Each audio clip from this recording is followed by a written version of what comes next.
دلوقتي انا جاي اقول لك على مفاجاه جامده جدا، وهي ان سيدنس 2.5 از لايف. يعني ايه الكلام ده؟ يعني لو دخلت دلوقتي على هيكس فيلد هتلاقي عرض جامد جدا. لو اشتركت فيه هتاخد سيدنس 2 بكواليتي ال 4K لمده 7 ايام انليميتد، وبعد كده هتقدر تستفيد بسيدنس 2.5 لمده 7 ايام كمان انليميتد.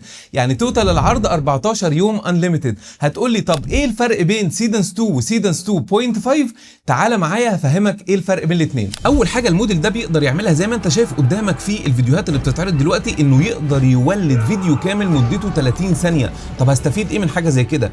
زمان علشان اولد ال 30 ثانيه كنت بولد 10 ثواني 10 ثواني 10 ثواني، وده ممكن يخلي الشخصيات تختلف في شكلها او الاضاءه تختلف او المكان نفسه يختلف. لكن دلوقتي انت تقدر تولد 30 ثانيه كامله بضغطه زرار، وبالتالي الشخصيات والاضاءه وحركه الكاميرا وكل حاجه هتفضل ثابته طول مده ال 30 ثانيه. من ضمن الحاجات القويه كمان انك تقدر ترفع لغايه 50 مرجع للفيديو بتاعك.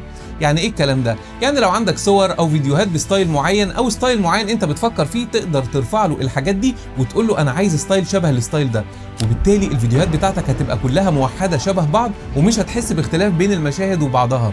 زي الفيديوهات اللي انت شايفها قدامك دلوقتي، بتحس ان الفيديو كله ماشي مع بعضه وما تحسش ان في مشهد مختلف عن المشاهد التانية.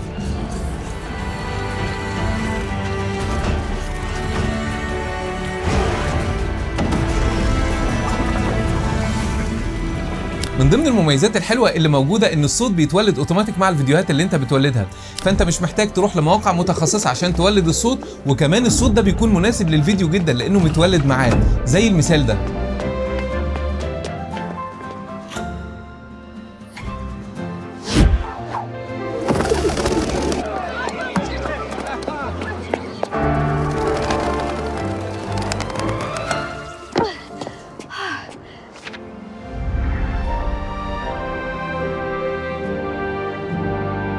ومن المميزات اللي عجبتني جدا في سيدنس 2.5 هي نعومة حركة الكاميرا زي ما شايفين قدامنا دلوقتي على الشاشة، وطبعا ثبات الإضاءة والتفاصيل اللي محافظة على جودتها، وده بيدي إحساس سينمائي أكتر بكتير جدا.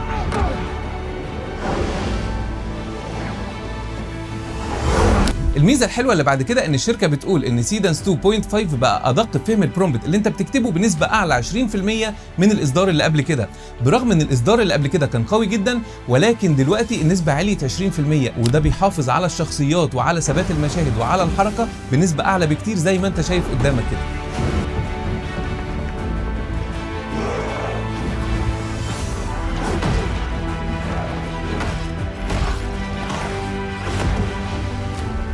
وفي النهايه حابب اوضح ان سيدنس 2.5 لسه هيتوفر بعد 7 ايام، بس الحق دلوقتي العرض اللي موجود لانك هتستفيد بسيدنس 2 4K انليميتد لمده 7 ايام، وبعدها سيدنس 2.5 لمده 7 ايام وكلهم انليميتد.